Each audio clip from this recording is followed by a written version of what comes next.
Hi, everyone. So, welcome again. And for our final talk of the day, we have definitely saved the best for last. Today, we're very honored to welcome Pat Budiman Sujatmiko into our stage. He is founder of Innovator 4.0 Indonesia, a community of disruptors in the tech and science field of Indonesia. He's also board of Koperasi Satellite Desa Indonesia as well. Pak Budiman received his master's education in University of London in political economy, and also his master's of international relations in University of Cambridge.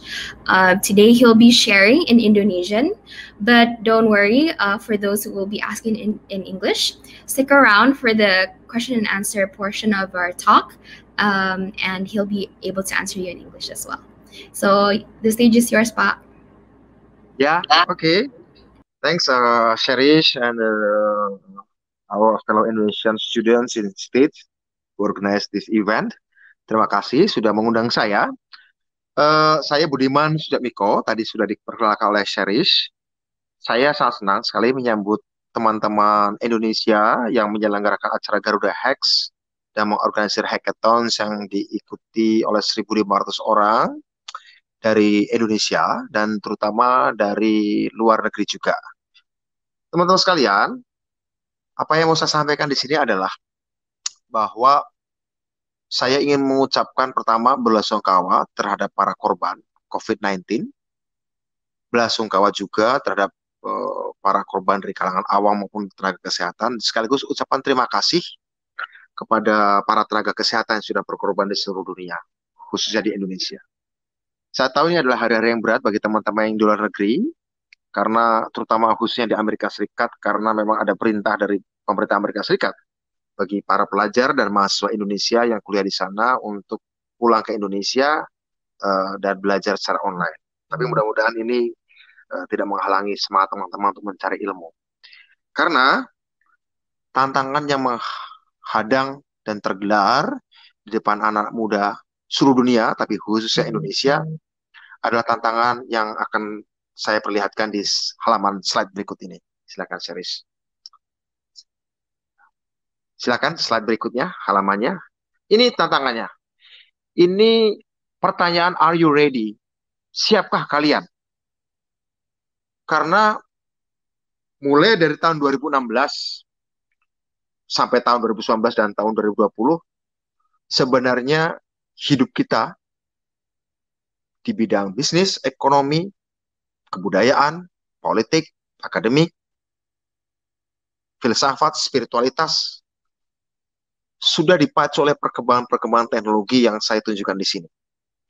Bagaimana teknologi mulai dari biometrics yang punya dampak bisnis rendah mulai tahun 2016, kemudian wide scale computing yang punya dampak bisnis tinggi tahun 2016, ya, sampai kemudian deep learning mulai tahun 2017 yang punya dampak transformasional.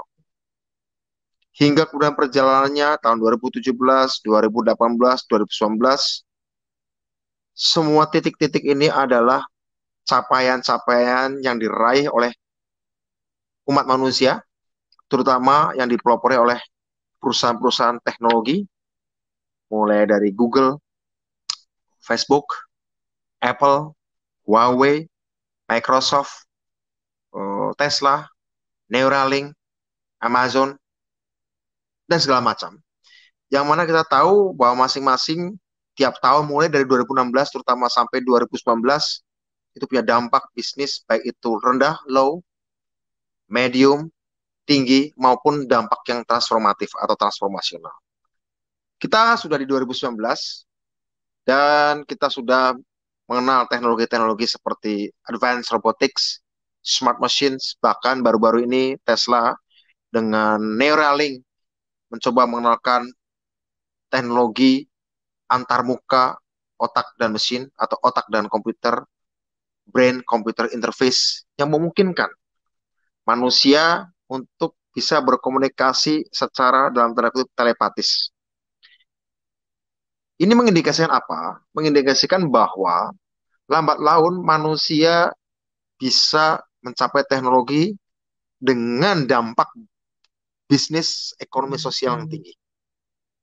Boleh saya katakan saya sebut sebagai God-like technology. Teknologi menyerupai Tuhan dalam pengertian luas, dalam pengertian bisa menyampaikan ide, data, informasi bahkan tanpa menggerakkan tangan sekalipun, terutama dengan brain computer interface. Juga dengan quantum computing, apa yang berhasil baru-baru ini dicapai oleh Google yang mengklaim dirinya sudah mencapai tingkat supremasi kuantum, kemampuan untuk menghitung data dalam waktu singkat yang dalam komputer klasik itu butuh puluhan ribu tahun bisa dilakukan dalam hanya hitungan jam saja. Ya, punya dampak bisnis yang sangat tinggi. Yang mungkin sekarang belum berdampak pada seluruh dunia, tapi lambat laun saya kira akan berdampak ke seluruh dunia. Ya, ini terutama sampai 2019. Yang berdampak medium, ya, itu juga kita bisa lihat adalah fabric based computing. Yang berdampak rendah banyak sekali soal plastik transistor dan segala macam. Yang mana ini akan terus berkembang. Belum lagi teknologi 3D printing yang sanggup menciptakan kemampuan tiap manusia atau tiap kelompok kecil masyarakat bahkan memproduksi apapun. Termasuk salah satunya di Israel, Meat Lab, di mana orang bisa memproduksi daging tanpa menyembelih seekor hewan pun dengan cara memanfaatkan stem cell atau kode genetik dari masing-masing itu. Teman-teman sekalian, kita menghadapi sebuah era yang tidak ada presidennya dalam zaman kita. Ya, dalam zaman kita nggak ada presidennya. Ke bawah lagi. Ke bawah lagi slide-nya. Nah, di lain pihak, kalau kita tadi padatkan, kita kristalisasi, inilah dunia bisnis dan industri yang secara konkret, kalau tadi adalah gambaran luas, ini adalah lebih konkret lagi. Kita peras lagi, mana yang akan berkembang. Dan ini akan mempengaruhi bargaining ekonomi, bargaining politik, soft power, atau hard power masing-masing negara. Semiconductor industry, ya, ada tentang memori, logic, microprocessor, power semiconductors. Ada juga industri penyimpanan energi atau energy storage, baterai recycling, electric aviation, flow battery, solid state batteries dan segala macam. Ya, ada juga klaster teknologi kuantum, komunikasi, informasi, komputasi, simulasi, sensing dan imaging system. Salah satu yang dibuat oleh Google misalnya. Ada juga bioteknologi yang sangat berpengaruh terhadap lingkungan, pertanian, industri kesehatan, dan informasi data kesehatan dalam bentuk informatik, dan juga industri rekayasa atomik. Teman-teman, kalau saya simpulkan lebih ketat lagi, kita manusia hari ini menghadapi atau memiliki 3 kemampuan rekayasa. Jadi dari yang tadi halaman pertama banyak, saya peras lagi menjadi 5, saya udah sekarang peras lagi menjadi 3. Apa itu? Manusia sekarang memiliki kemampuan melakukan rekayasa atomik, yaitu dengan teknologi nano, merekayasa sebuah benda, sebuah produk dari proses intervensi teknologi, dari unsur-unsur nano, dari unsur grafin yang mampu membuat mesin-mesin yang sangat kuat, atau bangunan-bangunan, atau produk-produk benda yang baru dari rekayasa atomik. Ya, satu manusia sekarang sudah mampu melakukan rekayasa itu. Kalau kita tarik ke belakang, ini kan sebenarnya diambil dari sejarah ketika dulu manusia-manusia di dalam gua melakukan rekayasa batu menjadi batu tajam, kemudian menjadi kampak, kemudian menjadi tombak, menjadi pedang. Sekarang manusia dengan rekayasa atomiknya bisa membuat benda-benda baru, ya, material-material baru dengan perangkat teknologi nano. Ini yang saya sebut rekayasa atomik. Ya, itu satu. Kedua, manusia juga sudah sanggup melakukan rekayasa genetik. Ini Sheris dan teman-teman di Berkeley mestinya tahu bahwa Berkeley ada Jennifer Doudna adalah salah satu pelopor dari CRISPR, yaitu teknologi untuk menggunting DNA manusia dan mengedit DNA manusia sehingga bisa memutus penyakit genetik, penyakit turunan, ya, dan bisa juga kemudian bisa dimanfaatkan, disalahgunakan misalnya orang untuk menciptakan manusia kawasta super. Tapi intinya bahwa untuk tujuan-tujuan kemanusiaan bahkan bisa melakukan rekayasa genetik, pengguntingan DNA, editing DNA, ya. Manusia sudah mampu melakukan rekayasa atas gen secara genetik. Selain tadi rekayasa secara atomik. Di lain pihak yang paling berkembang dan paling banyak dikonsumsi, manusia sudah lama mampu melakukan rekayasa bit, rekayasa binary digital. produk-produk teknologi seperti TikTok, deepfake, ya. Baru-baru ini juga ada juga namanya OpenAI, di mana mesin kecerdasan buatan mampu bukan cuma melahirkan robot yang berkomunikasi di kantor-kantor industri untuk melayani pelanggan atau customer, tapi bahkan robot yang mampu diajak berdiskusi filsafat, diajak mampu mengerjakan soal matematika, menulis puisi, short stories, dan segala macam. Ya, itu adalah kemampuan rekayasa bit. Jadi kita peras lagi dari 5 ini, semiconductor industry, energy storage industry, quantum, bioteknologi, nanoteknologi. Sekarang kita peras dari 3, rekayasa atomik, rekayasa genetik, dan rekayasa bit atau binary digital. Teman-teman, apa artinya semua ini? Semua ini mungkin sekarang sebagian masih di pinggiran. Dia belum menjadi dominan. Tapi saya yakin, jika mengingat usia teman-teman peserta hackathon ini, teman-teman yang sekarang sedang kuliah di Amerika Serikat, Singapura, maupun di Indonesia, di usia kalian yang awal 20-an tahun ini, saya yakin di usia kematangan kalian ketika kalian sudah mengunjak usia 30 tahun ke atas, apa-apa yang saya sebut dan saya urai tadi, itu menjadi kenyataan. Pertanyaannya, bagaimana menyiapkan manusia muda Indonesia, khususnya generasi muda, untuk bukan cuma mengkonsumsi seluruh teknologi tadi, rekayasa atomik, genetik, dan bit, tapi bahkan juga terlibat memproduksi dan mengelolanya. Itu tantangan bagi orang Indonesia. Embracing dan empowering kaum muda supaya mereka punya kemampuan untuk itu. Baik dari aspek sainsnya, atau ketika dia menerjemahkan menjadi teknologi, dan juga ketika dia mampu memasarkannya. Masalahnya adalah ada satu fakta yang akan saya sajikan di slide berikut ini. Silakan dibuka lagi slide-nya. Tidak lagi. Tapi lihatlah, di sini ya, kebanyakan sumber daya manusia bukan dari Indonesia nih. Di perusahaan-perusahaan besar seperti Microsoft, ya, Google, ternyata saudara kita dari India yang bukan cuma mampu dari segi basic science, matematiknya, tapi juga mampu untuk memproduksinya sebagai teknologi dan mampu bahkan mengkomersialisasikannya, kalaupun bukan pemilik, tapi mereka mampu dipercaya secara manajerial pengelola perusahaan-perusahaan teknologi. Saya ingin mengatakan kenapa contoh India. Karena India adalah negara yang tidak jauh berbeda usia dengan Indonesia. Bahkan merdekanya India tahun 1948. Kita tahun 1945 yang akan kita peringati lusa. Kita 75 tahun. India lahir 48, kita 45, kita 3 tahun lebih tua. Tapi kenapa orang Indonesia, maaf orang India, mampu bukan cuma dari segi basic science, matematiknya, teknologi, tapi juga mampu juga menduduki tempat-tempat strategis di perusahaan-perusahaan teknologi dunia. Apa masalahnya dengan Indonesia? Kenapa India mampu? Mungkin saya ambil juga contoh negara yang merdekanya 4 tahun lebih muda dari Indonesia, China, tahun 1949. Sampai tahun 80-an akhir, China masih terbelakang dari kita. Secara infrastruktur, ekonomi, infrastruktur industri, infrastruktur politik, China masih terbelakang dari Indonesia.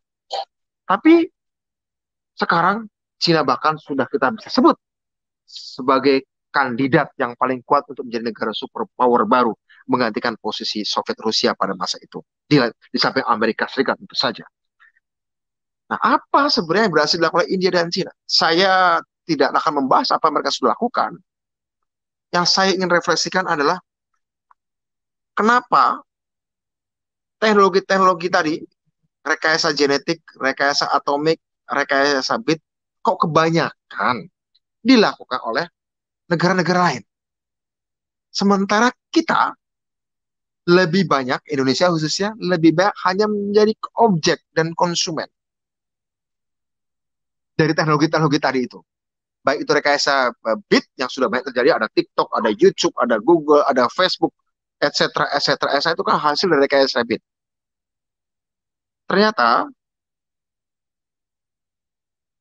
ada yang belum kita selesaikan di Indonesia sebagai satu bangsa, yaitu love of science. cinta atas ilmu pengetahuan. Kita masih gagap untuk melakukan penguasaan ilmu pengetahuan. Terutama mulai dari basic science, teknologi terapan, kemudian juga ilmu-ilmu sosial yang bisa sanggup memberikan gagasan-gagasan yang mengakomodasi ledakan-ledakan inovasi teknologi tadi. Teman-teman sekalian,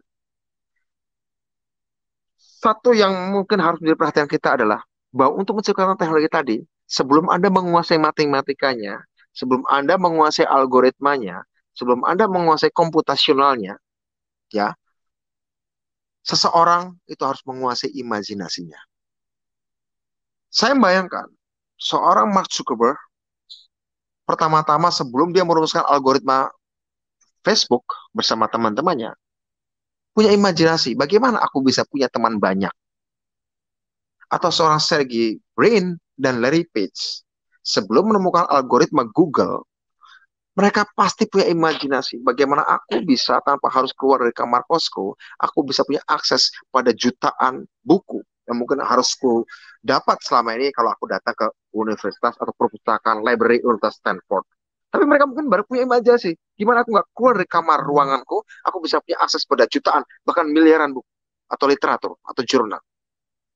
Kemampuan imajinasi itu dan ketidakraguan mereka untuk menerjemahkannya secara komputasional, secara algoritmik, itulah yang kemudian menghasilkan aplikasi, menghasilkan software, dan menghasilkan teknologi yang sekarang diikuti oleh miliaran orang sedunia.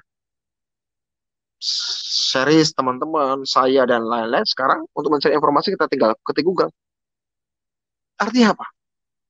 Atau mencari teman lama, kita tinggal masuk ke Facebook, misalnya seperti itu. Atau mencari lagu-lagu lama, atau dokumenter tentang apapun, saya masuk ke YouTube. Artinya apa? Miliaran orang di dunia hidup dengan imajinasi segelintir orang. Hidup dengan imajinasi segelintir orang yang kemudian diterjemahkan menjadi algoritma, menjadi software. Melalui teknologi rekayasa bit.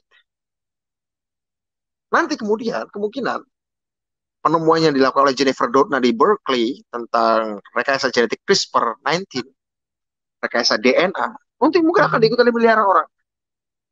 Miliaran orang akan hidup dengan imajinasi segelintir orang. Sebagaimana dulu juga tahun 80-an, sekarang orang ikut imajinasi sekelompok orang yang berhasil melakukan pembuahan di bayi tabung tahun 80-an awal. Atau cloning, segala macam. Pertanyaan, kenapa tidak ada orang Indonesia?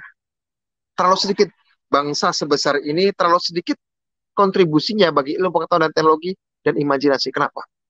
Karena satu, selain kemampuan imajinasi yang memang belum menjadi ciri pendidikan kita, karena pendidikan kita kan kebanyakan harus ikut guru gitu ya. Apa yang disampaikan di teks, buku teks itu adalah diikuti. Padahal di era sekarang, kemampuan berimajinasi itu adalah penting. Kedua, selain kemampuan imajinasi adalah ekosistem inovasi teknologi sosial yang masih belum terbentuk.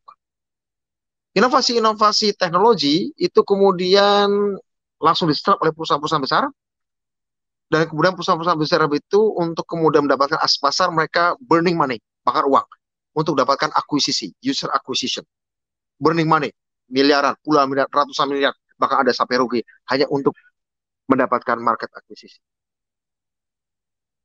Dan artinya hanya segelintir orang yang punya banyak uang, yang didanai oleh angel investor atau VC, venture capitalis, yang bisa punya uang banyak berlebih untuk market akuisisi. Dan kalau sudah seperti itu, ini akan menjadi sesuatu yang sangat eksklusif. Tidak semua orang bisa melakukannya. Padahal, saya akan mengusulkan di era pandemi, di era new normal, being exclusive is not relevant anymore. Being eksklusif sudah nggak lagi relevan. Kita harus inklusif, harus embracing. Karena apa? Karena penyakit virus yang kita hadapi, pandemi ini menghajar semua lapisan masyarakat.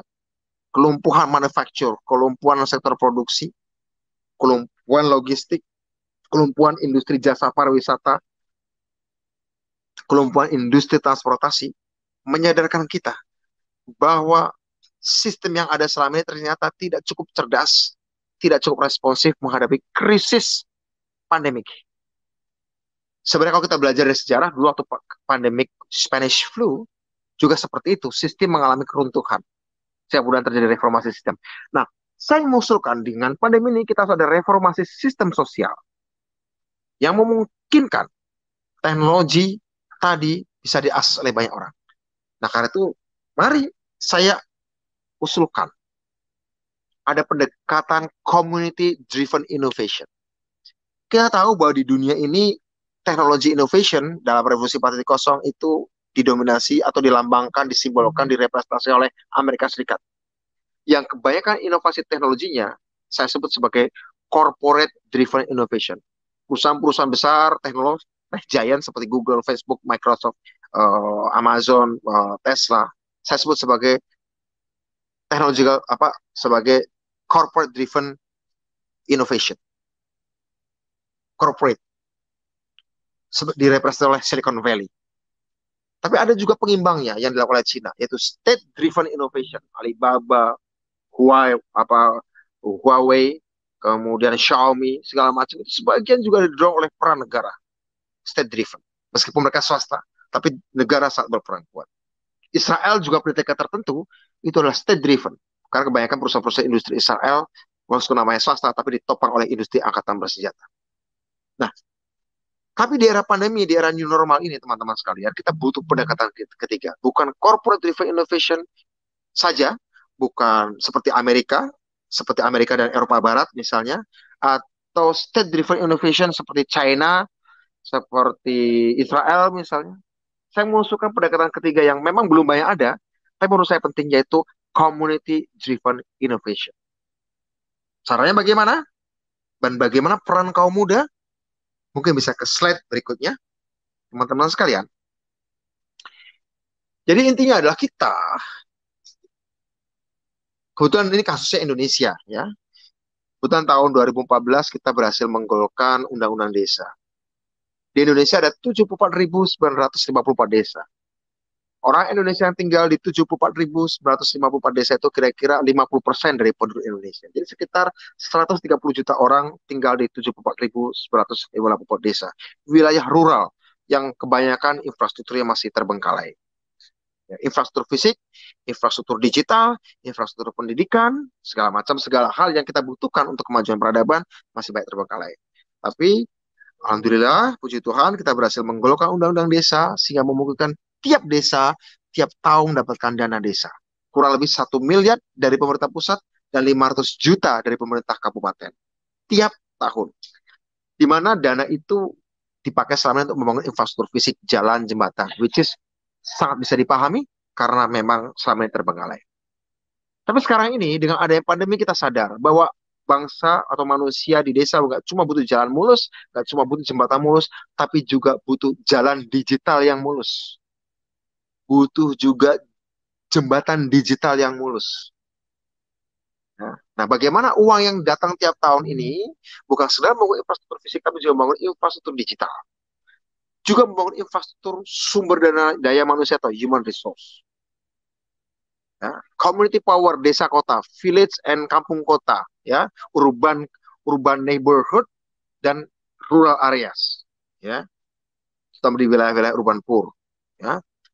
Nah, bagaimana community power yang sudah ada dan bahkan sudah menyatu dengan financial power karena mereka sudah punya anggaran tiap tahun, kita bimbing agar mereka, manusia-manusia desa ini mampu memegang kedaulatan supaya mereka mampu meningkatkan kemampuan kewirausahaan desa secara bersama-sama yang punya social impact.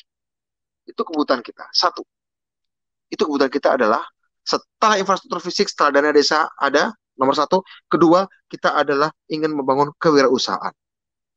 Ketiga, kita ingin membangun kapasitas berinovasi. Orang-orang yang sudah punya sumber daya uang, ya, dengan dana desa itu. Nah, itulah karena itu saya bersama teman-teman mendirikan Inovator 4.0 Indonesia adalah upaya untuk mengumpulkan talenta manusia Indonesia, talent, yang sekarang ini entah masih belajar di luar negeri, masih kuliah di Indonesia, Ada yang ambil teknologi komputer, ada ambil bisnis, ada ambil politik, ada ambil filosofi, ada ambil kedokteran, ada yang ambil bioteknologi, neuroscience, gene editing, blockchain, apapun. Ya, kita lagi kumpulkan. Kenapa? Agar manusia-manusia yang saya sebut punya brain power ini bisa combine dengan community power, yaitu di desa-desa, yang sudah punya financial power karena ada anggaran dana desa. Bagaimana supaya dana desa ini bisa berkembang menghasilkan sebuah inovasi di tingkat grassroots, di tingkat akar rumput komunitas. Nah, kita coba sambung-sambungkan, bukan cuma anak-anak Indonesia yang di luar negeri, seperti teman-teman, tapi juga anak-anak Indonesia yang kuliah di Jakarta, Bandung, Jogja, Purwokerto, Surabaya, Makassar, Medan, segala macam. Kita coba koneksikan dengan desa-desa setempat, baik itu yang dekat dengan kampusnya, maupun asal-usul desa yang merupakan kampung halamannya. Kita coba lagi koneksikan itu. Ya, kita ada 300-an orang, sudah kita kumpulkan inovator, dan kita sedang kembangkan coba apa yang bisa kita lakukan supaya ada kanalisasi antara brain power yang di lingkar kotak biru menuju community power di kotak hijau. Di kotak hijau ini sebenarnya sudah punya financial power dari dana desa itu. Sekarang bagaimana menemukan dengan brain power di kotak biru? Agar apa? Agar ketika talenta brain power ini dengan community power bertemu, dengan financial power baik itu yang ada di desa dengan dana desa maupun dengan kalangan corporate yang seperti sedang dihimpun oleh teman-teman di Garuda Hex. Ya, kalangan corporate yang dihimpun oleh teman-teman di Garuda Hex bisa kemudian chip in untuk membantu agar brain power tadi bisa kemudian membawa idenya, mengembangkan riset, kemudian disumbangkan dengan community power yaitu desa, dan kemudian mereka melakukan kolaborasi secara profesional untuk mengembangkan ekonomi berbasis teknologi. Knowledge-based economy, technology-based economy, and science-based economy dari desa. Bukan cuma natural resource-based economy, tapi knowledge-based economy. Saya kira ini adalah kebutuhan. Kalau ini berhasil kita lakukan, maka kita akan bisa mengembangkan community-driven innovation. Dan ini menjadi tawaran Indonesia untuk dunia. Bukan cuma corporate-driven innovation seperti Silicon Valley, bukan cuma juga state-driven innovation seperti China, tapi saya bayangkan kita bisa mengembangkan Silicon Village, bukan Silicon Valley, tapi Silicon Village, yaitu community driven innovation, di mana desa-desa menjadi desa-desa silikon. Mungkin tidak seluruh 74.954 desa, tapi 10% saja. Jika dari 74.954 desa, jadi kira-kira 7.495 desa out of 74.000 desa, itu menjadi Silicon Village. Desa-desa yang sumber daya finansialnya sudah ditopang oleh dana desa lewat undang-undang desa, dan kemudian sumber daya manusianya bisa distimulus, bisa dirangsang, diasistensi oleh anak-anak muda Indonesia yang terlibat dalam hackathon ini.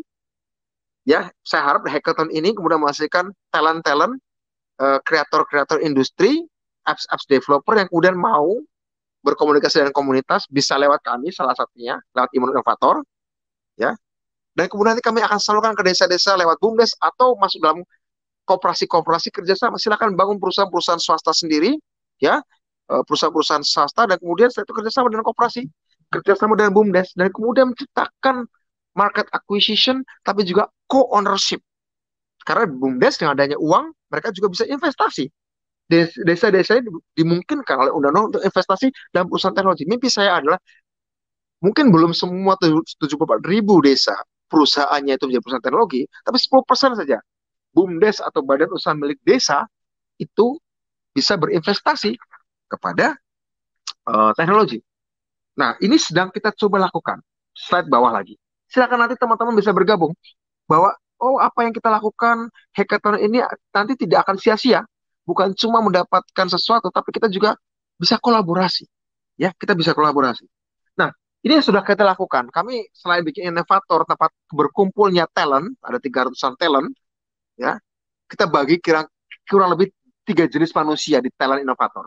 Satu, those who want to make our society smart, yaitu para politisi yang progresif, pendidik, budayawan, filosof, psikolog, sosiopreneur, entrepreneur, Ini saya golongkan sebagai those who want to make our society smart.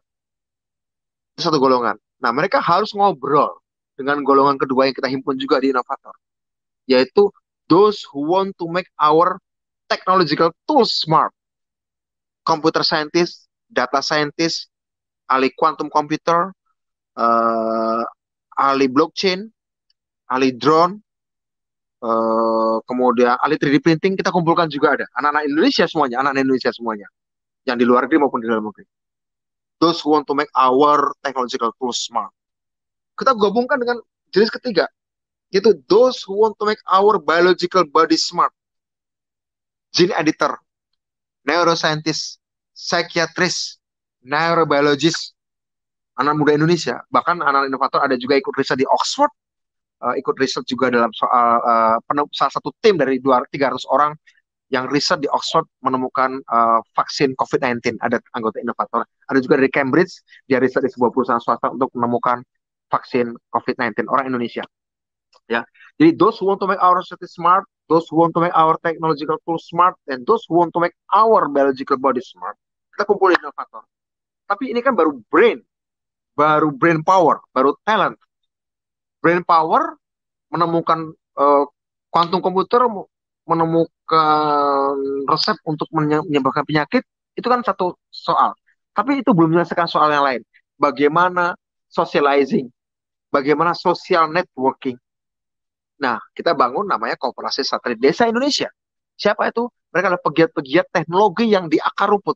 Grassroots Technological Innovators, Grassroots Socio Innovators, Innovation, Grassroots Economic Innovation. Yang ada di grassroots, yang sudah ada di desa-desa itu banyak. Nah, kita berpikir gimana kita buat memproduksi handphone sendiri. Meskipun tidak 100% teknologi nasional. Katakanlah 35% teknologi nasional. Kandungan teknologi nasional 35%. Ya, device. Kita sebut namanya itu DNA innovation. DNA ini dalam arti pengertian DNA digital, bukan DNA biologi. Yaitu device, network, application. Nah, teman-teman, selama ini kita kebanyakan bicara application. Hackathon kebanyakan juga bicara soal apps development. Padahal ini sudah nggak cukup. Kita butuh juga network. Dari DNA, network. Bagaimana ada akses terhadap blank spot pada daerah-daerah yang tidak punya akses teknologi internet. Dan selain network, device. Nah, kemandirian untuk bangun device, network yang bisa diakses oleh setiap orang, di mana tiap desa bisa menjadi internet service provider, kemudian aplikasi-aplikasi kesehatan, pendidikan, pariwisata yang sedang dilombakan lewat hackathon ini, supaya ini menjadi sebuah ekosistem inovasi. Bukan cuma apps-nya, tapi ada network-nya, ada juga device-nya. Bertemunya antara brain power dan community power dengan financial power, sehingga kemudian bisa mempengaruhi political power, bisa mempengaruhi policy making, public policy making, supaya kebijakan-kebijakan dilahirkan sesuai dengan sains dan teknologi. Dan it's a must. Di era new normal, di era pandemi, sains, teknologi itu harus disatukan dengan social network, dan keduanya harus bisa mempengaruhi kekuasaan atau public policy making. Science, social network mempengaruhi public policy making, maka tak ada yang tak mungkin. Nothing is impossible. Bagi saya, ini yang saya tawarkan bagi roadmap pemberdayaan pemuda Indonesia untuk embracing dan memberdayakan diri menghadapi revolusi 4.0. Saya kira itu saja. Terima kasih. Assalamualaikum warahmatullahi wabarakatuh. Shalom, salam sejahtera untuk kita semua. Terima kasih.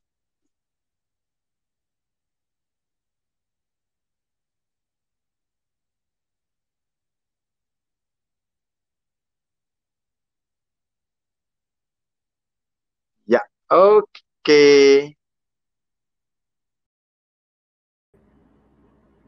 All right, thank you, Pak, for that really insightful talk. Are you still there, Pak Budiman?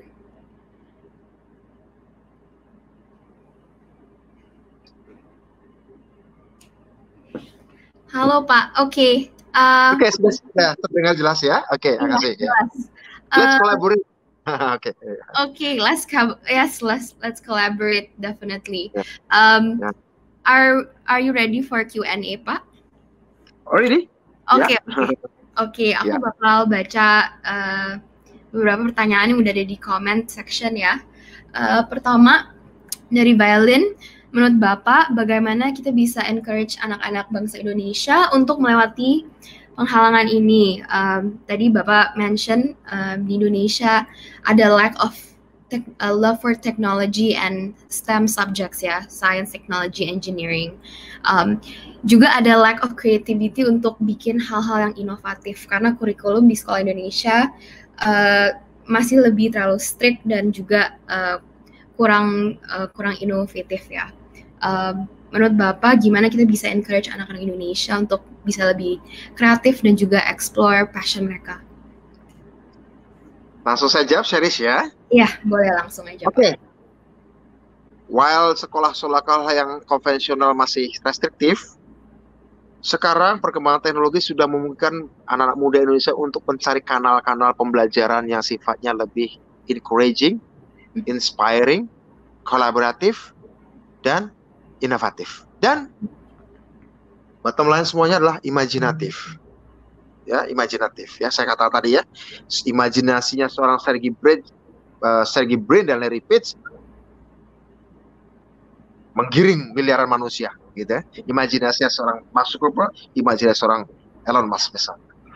Miliaran dunia ikut imajinasi itu. Dan sesungguhnya memang dalam sejarah dunia manusia bermiliar-miliar kan ikut imajinasi segelintir orang kan sebenarnya kan. Be it George Washington, Bung Karno, Indonesia kan imajinasi Bung Karno, Bung Hatta ya kira-kira, dan beberapa pendiri republik lain, dan ratusan juta orang ikut imajinasi itu. Nah, penting. Jadi ketika sistem yang ada itu restriktif ya, top down, dulu zaman saya tidak punya alternatif kecuali saya nguber buku, kecuali saya ke toko buku, kecuali saya bahkan saya kadang-kadang harus mencuri buku dari perpustakaan waktu saya SMA. Karena di mata saya pendidikan sekolah itu dull, ya kira-kira begitu ya, tidak inspiring. Harus sesuai dengan apa yang dikatakan guru. Padahal saya memikirkan ada sesuatu yang berbeda. Karena saya cari buku dan saya mendapatkan banyak pengalaman justru dari networking dari di luar sekolah. Ya, sekarang tidak harus se ekstrim itu. Teman-teman punya kemampuan dengan smartphone yang kamu pegang. Anda bisa klik apapun. Anda bisa klik pembelajaran matematika. Anda bisa klik pembelajaran fisika. Anda bisa klik pembelajaran filsafat. Oke? Saya, Sheris dan teman-teman, siapa tadi penanya ya? Maureen? Violin. Oh, violin. Oke. Iya. Saya hampir tiap malam, saya ajak anak saya. Anak saya masih 14, bulan depan 14 tahun. Sudah year 10, 14 tahun. Saya ajak, nggak sampai tiap malam, saya ajak dia nonton MIT Open Courseware. Kuliah-kuliah fisika, kuliah-kuliah komputer, kuliah-kuliah biologi, history, filosofi. Kita tonton secara gratis. Ada Khan Academy, ada Coursera. Beberapa di antaranya gratis gitu ya. Kayak MIT Open Courseware saya ikuti. Yeah. Oxford Mathematics ya. Saya nonton, saya ajak anak saya. Saya ajak diskusi kemudian. Artinya apa? Kita punya banyak sumber pembelajaran di luar yang formal. Ikuti itu. Atau kita buat sendiri platformnya. Nah, kami sedang mengembangkan sekolah AI untuk desa. Sekolah Artificial Intelligence, sekolah Internet of Things. Pesertanya khusus orang desa. Tapi orang kota juga boleh. Yeah. Kenapa kita ngejar desa? Karena ini sudah sangat ketinggalan betul sehingga mereka harus catching up ya. Tapi orang kota juga boleh ya. Berbayar tapi murah, tapi kemudian hasilnya untuk kooperasi. Ya kita share bareng hasilnya. Pembelajaran AI, pembelajaran IoT, pembelajaran machine learning segala macam kita lakukan. Kita coba lagi bangun itu ya. Teman-teman juga bisa mendapatkannya. Makanya kita kumpulkan teman-teman. Ayo, siapa yang bisa kita bersama-sama? Kita belajar fisika, belajar biologi dari para dokter anak Indonesia. Kemudian ada versi fisika yang lain, ada filsafat yang lain, ada history yang lain. Saya kira itu, Violin, jangan terlalu sedih. Ingat, ada banyak pintu. Ada pintu resmi, tapi sesungguhnya untuk masuk ke ruangan yang lain, ada banyak pintu yang juga sama-sama terbuka. Tidak haram juga untuk lewat pintu itu. Ada pintu resmi. Violin harus lewat pintu ini. Oke, pintu ini. Tapi ada banyak pintu-pintu lain juga yang bisa kita lakukan bersama. Dan tidak canceling out each other gitu ya, tidak canceling out each other, bahkan complementary. Just do it, saya just do it ya, oke. Gitu. Iya, kayaknya emang harus ada seperti kayak ada motivation dari diri sendiri ya Pak untuk mau belajar lebih dan mau cari tahu lebih banyak dari yang kami udah diberi sekarang di sekolah atau mungkin dari lingkungan mungkin ya kita harus kami untuk semua anak muda di Indonesia harus lebih curious, ada curiosity untuk belajar. Curiosity dan imajinasi, sekali lagi jangan lupa imajinasi, karena gini, anak muda usia Serius dan mungkin juga sosial violin dan baik partisipan di sini adalah kebanyakan anak muda kan. Iya. Anak muda itu selalu tidak betah dengan realita kekinian. Mereka selalu ingin keluar dari realita kekinian, pasti karena realita kekinian dianggap tidak ideal kan. Yeah. Sehingga mereka ingin keluar. Nah, ketika ingin keluar dari realita kekinian ada dua jalan. Satu, halusinasi, atau imajinasi. Nah, kita ingin memastikan agar anak muda yang gelisah dan realita kekinian harus masuknya ke imajinasi, jangan halusinasi. Apa bedanya halusinasi dan imajinasi? Imajinasi bisa dibuktikan, bisa diverifikasi dengan sains, oleh fisik, oleh komputer, oleh matematik, oleh biologi. Kalau halusinasi nggak bisa diverifikasi. Ada tidaknya, benar tidaknya, tepat tidaknya, nggak bisa. Kalau imajinasi bisa, mungkin sekarang belum, tapi suatu saat sains akan memverifikasi, memvalidasinya. Bisa benar, bisa salah. Tapi kalau halusinasi tidak bisa dibuktikan. Kalau imajinasi masih bisa dibuktikan, ya kan? Karena anak muda akan ingin keluar dari realita kekinian, karena selalu gak puas.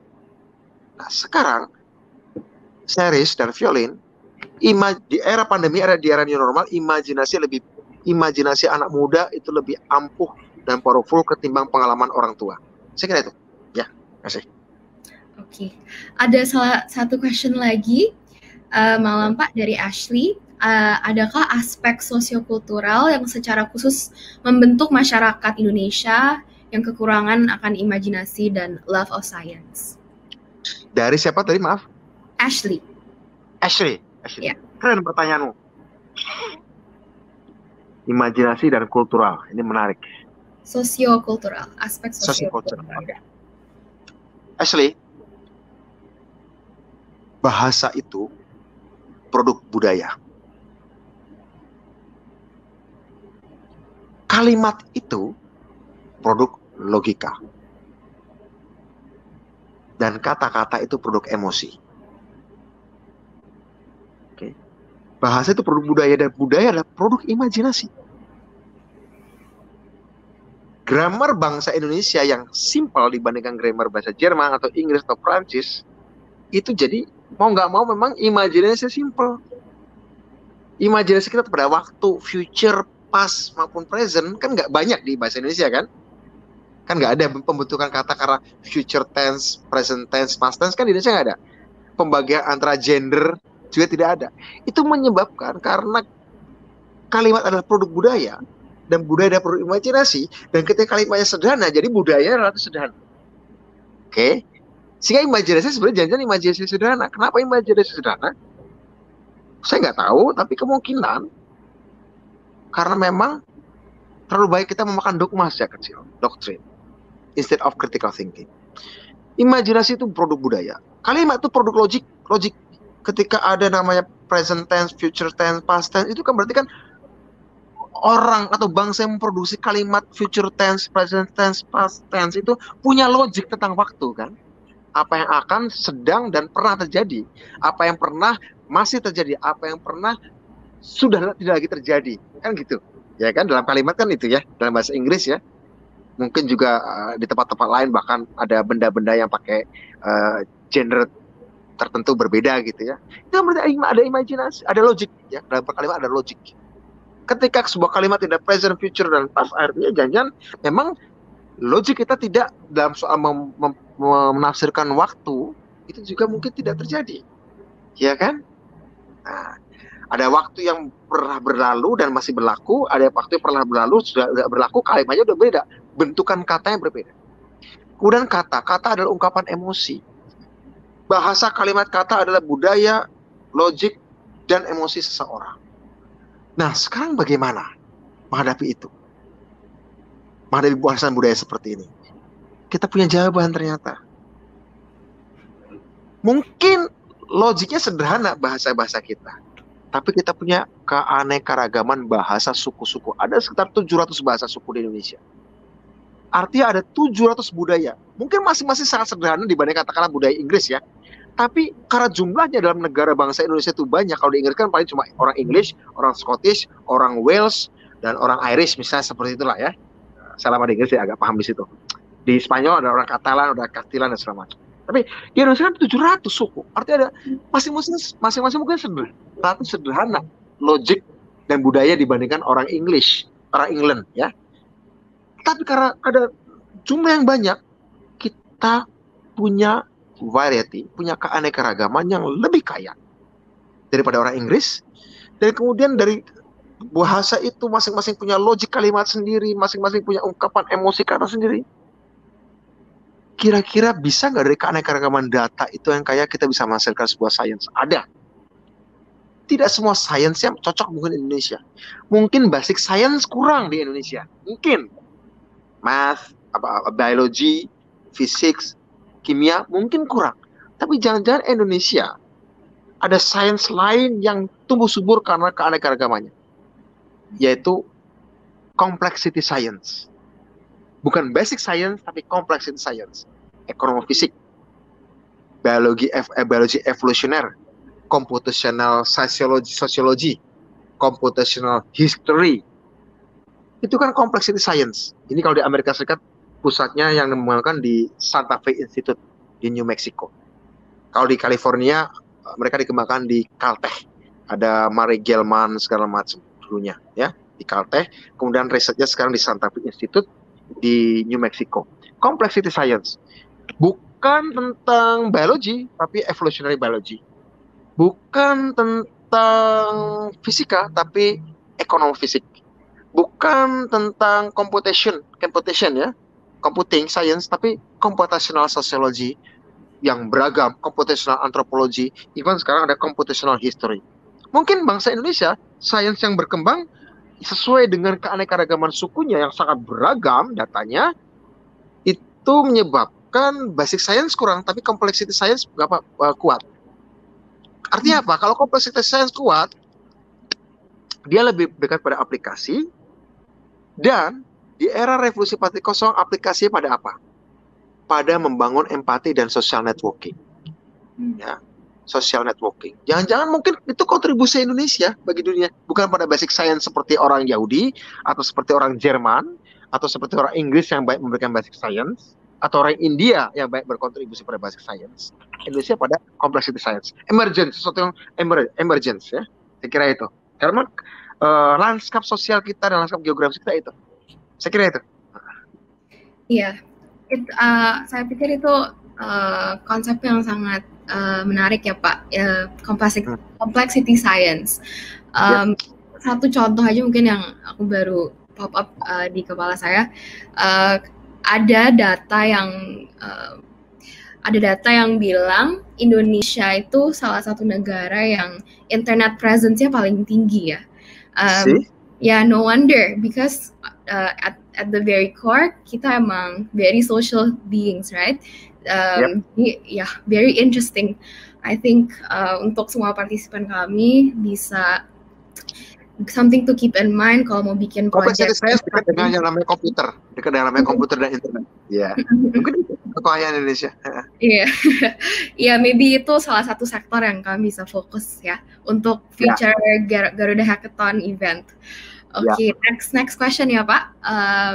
Ada dari Msel, mungkin Marcel namanya. Pak, saya ada pertanyaan. Bagaimana cara merubah pola pikir orang yang tidak terbuka terhadap teknologi? Dan juga untuk sektor tersebut yang tadi Bapak jelaskan, industri apa yang paling menjanjikan untuk Indonesia menurut Pak Budiman? Industri berbasis data adalah yang paling menjanjikan. Karena Indonesia punya keanekaragaman data bahasa. Artinya keanekaragaman data kalimat, logik, keanekaragaman kata, emosi. Teknologi Neural Language Processing (NLP) dalam kecerdasan buatan atau artificial intelligence itu akan sangat berkembang. Oke? Ya, itu rekayasa bit tadi. Kemudian khusus karena kita menghadapi pandemi, yang terutama akan berkembang adalah industri pertanian, industri kesehatan, industri pendidikan yang di-enabled, ditopang oleh industri digital. Saya kira itu akan berkembang khusus untuk pandemi. Ya, khusus untuk pandemi. Tapi di luar itu, yaitu industri yang berbasis big data, terutama data tentang bahasa. Karena itu bicara perception, ya, bicara tentang behavior orang Indonesia yang ditentukan oleh kategori sukunya masing-masing yang sangat beragam tadi itu, ya. Ada industri lain lagi, industri biotek Indonesia. Ingat, Indonesia adalah satu negara yang socio diversity yang paling kaya di dunia, sekaligus biological diversity-nya jika digabung darat dan laut juga adalah yang terkaya di dunia. Kalau darat saja itu Brazil nomor 1. Brazil, kalau biodiversity darat saja itu Brazil. Tapi kalau gabungan dengan darat dan laut, Indonesia adalah yang biodiversity-nya terkaya di dunia dan social diversity-nya juga terkaya di dunia. Jadi kita sebenarnya ada di sebuah tempat yang sangat mewah dari segi data science. Makanya data budaya dan data biologi, tanaman, ya, obat-obatan, segala macam, itu sebenarnya adalah industri yang sangat berkembang. Nah, kita ingin pastikan bahwa data ini berhenti di Indonesia, dikuasai oleh AI, ahli-ahli expert Indonesia. Saya kira itu. Thank you, Pak. Mungkin dari saya buat follow up question. Mungkin ada cara, karena mungkin sekarang di Indonesia masih ada banyak lack of data juga. Maaf, saya ada pertanyaan yang belum saya jawab sebelum saya jelaskan bagaimana membuat orang yang tertutup pada teknologi. Iya. Oke, sorry. Gak apa-apa. Kemampuan untuk taking risk, ya. Teknologi itu adalah inovasi, research dari basic science yang diaplikasikan dan, nah ini menarik, keberanian kita untuk amati, tiru, dan modifikasi teknologi negara lain. Jadi orang seperti Sherry, Brian, Desmond, Scott dan lain-lain yang sedang belajar di luar negeri, belajar di Singapura, belajar di Orpol, belajar di mana-mana adalah amati, tiru, dan modifikasi teknologi yang sudah dikembangkan oleh negara yang tempat kalian belajar. Adaptasikan untuk Indonesia. Jadi di mana-mana yang namanya teknologi, suatu negara itu selalu meniru negara lain dan selalu mencuri. Jepang dulu mencuri dari Amerika. Amerika dulu mencuri dari teknologinya Jerman ketika ilmuwan Yahudi lari dari Hitler tahun 30-an. Ya kan? Dulu pusat fisika, bahasa fisika itu bahasa Jerman loh, jurnal-jurnal fisika, tapi kemudian setelah Hitler naik, banyak lari ke Amerika. Sehingga kemudian bahasa Inggris menjadi bahasa lingua franca dunia basic science dan dunia jurnal-jurnal teknologi. Ya, hampir semua negara di dunia ilmunya saling mencuri. Cina mencuri dari Amerika, mencuri dari Jepang, dulu mencuri dari Rusia. Belajar dari Rusia karena dikasih oleh Rusia. Kemudian ambil dari Amerika, ambil dari Jepang. Jepang dulu ngambil dari Amerika, Amerika ngambil dari Jerman. Salah gitu. Jadi kalau ada kerjasama dengan negara lain, ada investasi, jangan takut. Pelajari. Cina punya teknologi apa? Ayo kita pelajari. Silakan investasi. Kita pelajari cara bekerja dan berpikir orang Cina. Misalnya seperti itu. Hanya ada sedikit negara di dunia yang tidak mencuri teknologinya karena basic science yang kuat, yaitu Jerman, Inggris, dan Prancis. Hanya Jerman, Inggris, dan Prancis yang memang teknologinya bukan niru atau nyuri negara lain, tapi diambil dari basic science yang kuat. Saya kira itu. Iya. Mungkin pertanyaannya, kalau saya mengerti, mungkin ini pertanyaannya saya rephrase aja ya Pak. Gimana kami bisa introduce the world of technology untuk orang yang mungkin masih belum terlalu fasih dalam menggunakan handphone atau mungkin komputer, karena masih ada beberapa area-area di Indonesia yang belum terekspos dengan sebanyak devices itu, Pak. Ya, Series dan teman-teman, untuk bisa orang mengenalkan sesuatu yang baru, pertama harus buat rasa nyaman, dan kedua, what's in it for me-nya itu harus jelas. Harus ada benefit, harus ada manfaat. Yang tangible, uang, atau intangible, terserah lah ya. Saya kira mengenalkan teknologi kadang-kadang tuh masalah harus lihat, oh nih manfaatnya ini, praktis. Nggak kita terangkan secara filosofis ya. Jadi penting orang-orang seperti Series belajar bisnis, marketing, dan kemudian belajar antropologi dan belajar psikologi. Orang belajar bisnis, belajar antropologi, dan belajar psikologi untuk ketemu dengan ahli teknologi komputer misalnya, ketemu gimana nih algoritma yang sudah kutemukan, bagaimana bisa menghasilkan pengalaman yang secara psikologis membuat orang nyaman, secara antropologis sebuah komunitas atau sebuah suku atau sebuah masyarakat bisa menerima itu dan nyaman. Dan kemudian juga bagaimana ahli marketing tahu bagaimana perilaku konsumsi sebuah masyarakat atau sekelompok orang. Ini penting untuk kerjasama. Di sebuah perusahaan harus ada computer scientist-nya, harus ada antropolog penting. Antropolog penting loh, psikolog penting tentu saja, ahli marketing tentu saja penting. Ya. Saya kira itu penting. Jadi kalau Anda mau bikin startup atau perusahaan teknologi, harus ada antropolog, harus ada psikolog. Sehingga produk Anda bisa diterima oleh sebuah suku tertentu. Atau kelompok agama tertentu even. Yeah. Saya kira ini penting. Ya. Iya. Mungkin orang-orang pikir kayak bikin satu app atau satu produk tuh simple ya, mungkin use-nya untuk ini, feature-nya ini dan semuanya udah di-prepare, tapi ada satu aspek lain yang kita mungkin orang-orang suka lupa, gimana orang bisa actually pakai dan terima app itu. Jadi very very great answer, Pak. Ada user experience yang itu. Iya. Ada question lagi. Negara lain juga tidak diam, mereka terus mendevelop anak mudanya tanpa henti. Sementara Indonesia sudah ketinggalan jauh. Apakah kami hanya butuh fokus pada satu sektor saja? Menarik. Dari siapa ini? Dari Munib Ansori. Munib, oke. Beberapa minggu lalu, Perdana Menteri Singapura Goh Chok Tong bilang, yang bisa bertahan dari krisis pandemi ini adalah negara yang jumlah penduduknya besar. Sekarang Singapura sudah resesi. Jerman, negara yang advance secara teknologi, industrinya, resesi. Karena itu Cina, India, dan Indonesia adalah negara yang relatif bisa bertahan. Karena apa? Hari ini size does matter.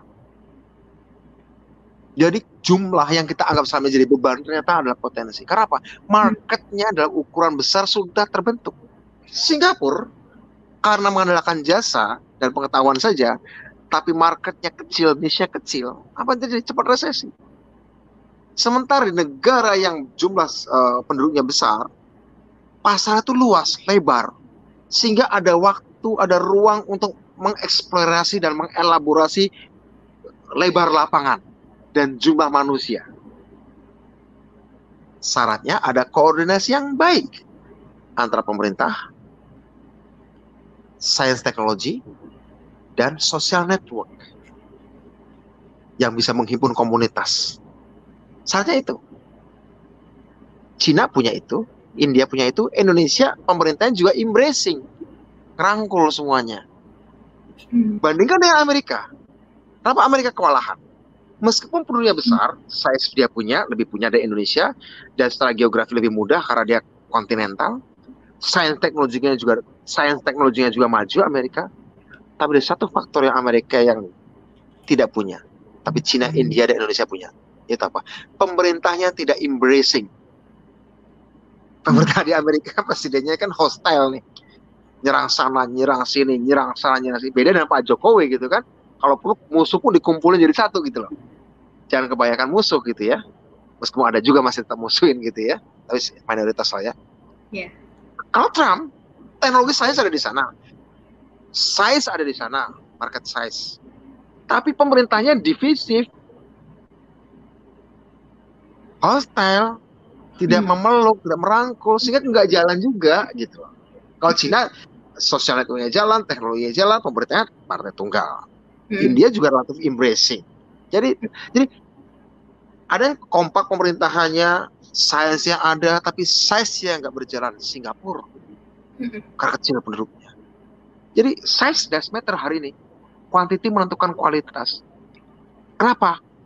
Pandemi seperti itu. Karena pandemi menyebabkan tadi logistik lumpuh, manufacturing juga terbata-bata, ya kan?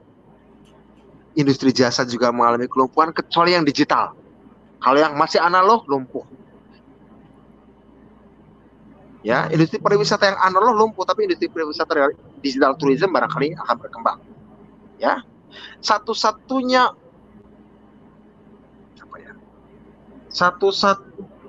jalan yang tersisa adalah dengan digital untuk embracing dan mengconnecting the dots dari banyak dots. Kita punya 271 dots. India punya 1 miliar sekian dots, Cina punya 1,5 dots, Indonesia punya 271 dots. Ini penting. Jerman punya teknologi, pemerintahnya relatif kompak, Inggris punya teknologi, pemerintah kompak, tapi size-nya menengah saja. Singapura kecil, jadi terhantam. Kita enggak. Jadi kalau negara melakukan, ya sudah. Kita sekarang juga melakukan karena kita punya advantage. Itu apa? Collaborative advantage. Yeah.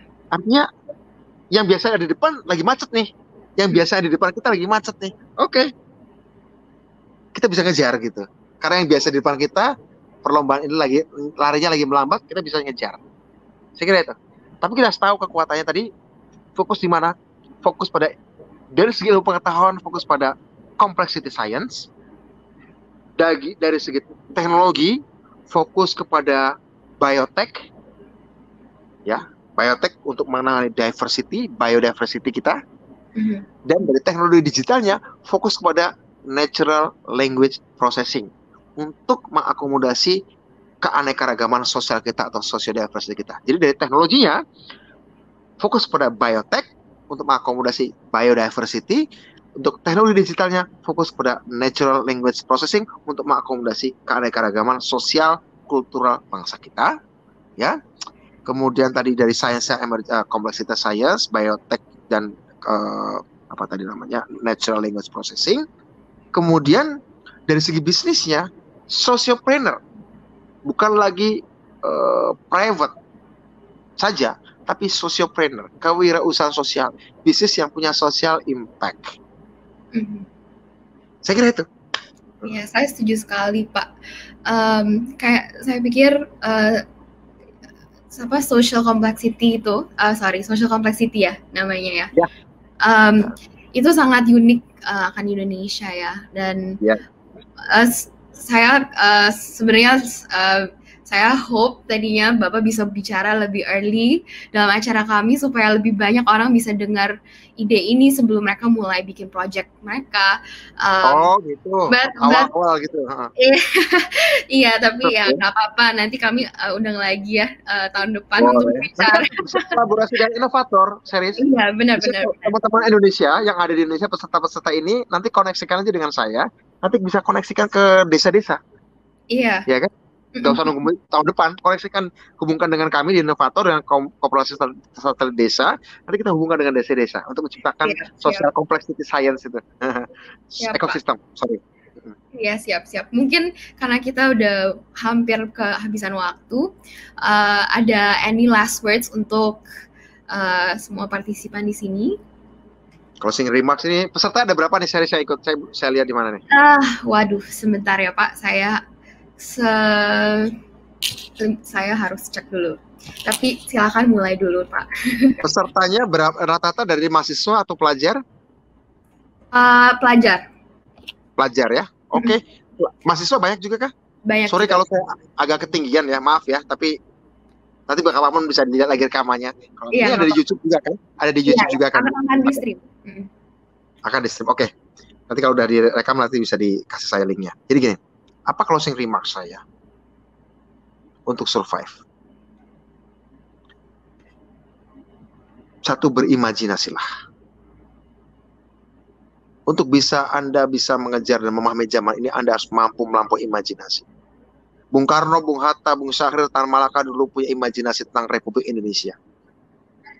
Di era new normal, currency yang akan sangat kuat adalah imajinasi. Itu yang akan buat manusia lebih unggul di atas mesin.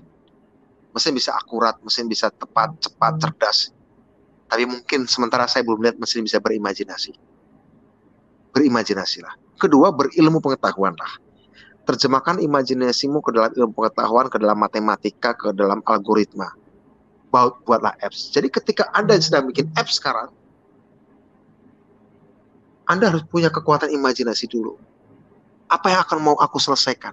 Problem apa yang akan aku selesaikan? Padahal itu sebenarnya nggak cukup. Kita butuh juga di era sekarang adalah bukan cuma mengimajinasikan solusi baru untuk masalah lama, tapi bahkan juga mengimajinasikan masalah-masalah yang belum hadir dan akan hadir kita selesaikan. Satu, imajinasi. Kedua, berpengetahuanlah, berilmu, bermatematika lah. beralgoritma lah. Ketiga, let's collaborate. Buat social network, gotong royong, bersolidaritas, social networking. Itu ketiga, berimajinasi, berilmu pengetahuan, dan berkolaborasi. Itu. Lakukan ketiganya, Anda akan menjadi pemenang. Saya kira itu, Sheris dan teman-teman Garuda Hacks. Dan kita menyediakan di Inovator untuk berkumpul dengan brand power. Kalau Anda mau kumpul dengan community power, kita ada kooperasinya.